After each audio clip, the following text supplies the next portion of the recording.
नए नए गाने को देखने एवं सुनने के लिए हमारे YouTube चैनल डहरिया म्यूजिक को लाइक, शेयर, सब्सक्राइब जरूर करें। धन्यवाद।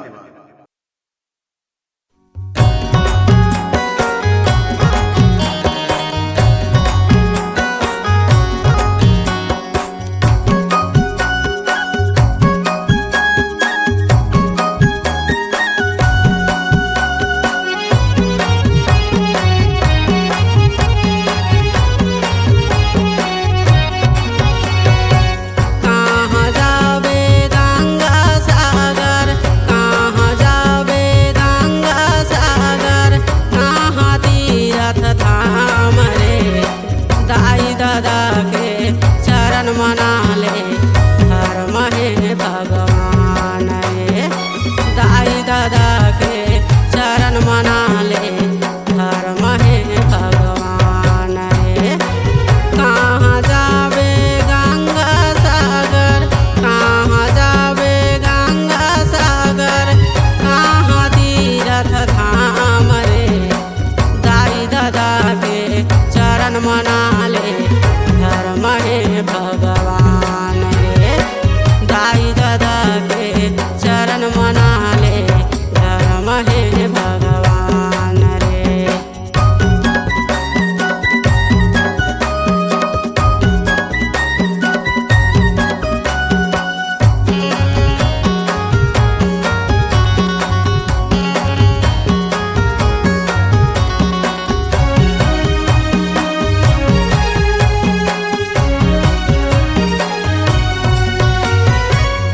महीना ले तो लवो धर्म राखे कर चलत चुका ले रे, दुख पीरल सही के बेटा दुनिया में तो ललाए रे, दुख पीरा सही के बेटा दुनिया में तो ललाए रे।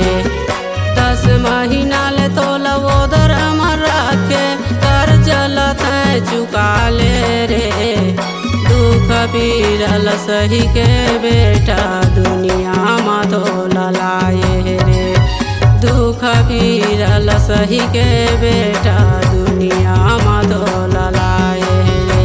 कहाँ जावे गंगा सागर, कहाँ जावे गंगा सागर, कहाँ तीरथ धाम रे, दाई दादा के चरण मना ले हर महे भगवान रे, दाई दादा के चरण मना ले हर महे भगवान रे।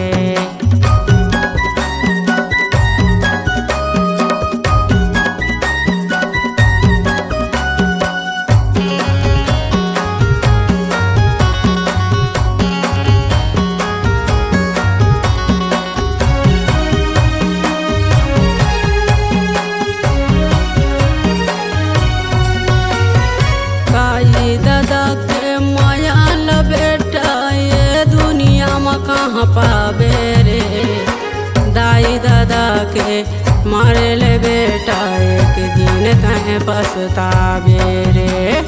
बेटी बेटा नारी के माया माता पिता बिसर गए, एक लोटा पानी भर बेटा दाई दादा लगी सला गए।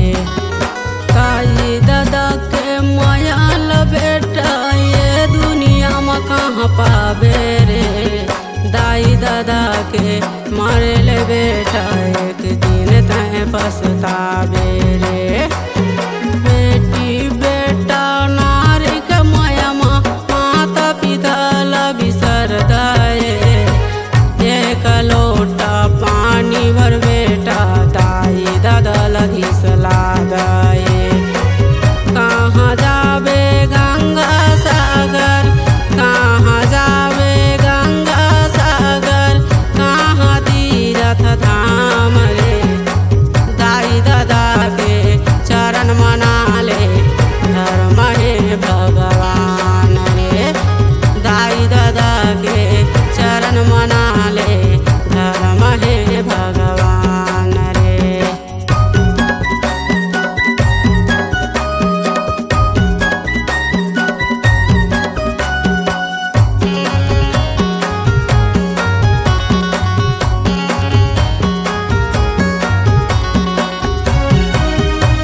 अचरा के छैया में तो के बेटा दुनिया ले तोल बचाए रहीस। अचरा के छैया में तो के बेटा दुनिया ले तोल बचाए रहीस। सार के नजर ले बेटा गोदी में तो लुकाए रहीस। अचरा के छैया में तो के बेटा दुनिया ले तोल बचाए रहीस। अचरा के छैया में तो के बेटा दुनिया ले तोल बचाए रहीस। कहाँ जाबे गंगा सागर, कहाँ जाबे गंगा सागर, कहाँ तीरथ धाम रे। दाई दादा के चरण मना ले घर में भगवान रे। दाई दादा के चरण मना ले घर में भगवान रे। दाई दादा के चरण मना ले घर में भगवान।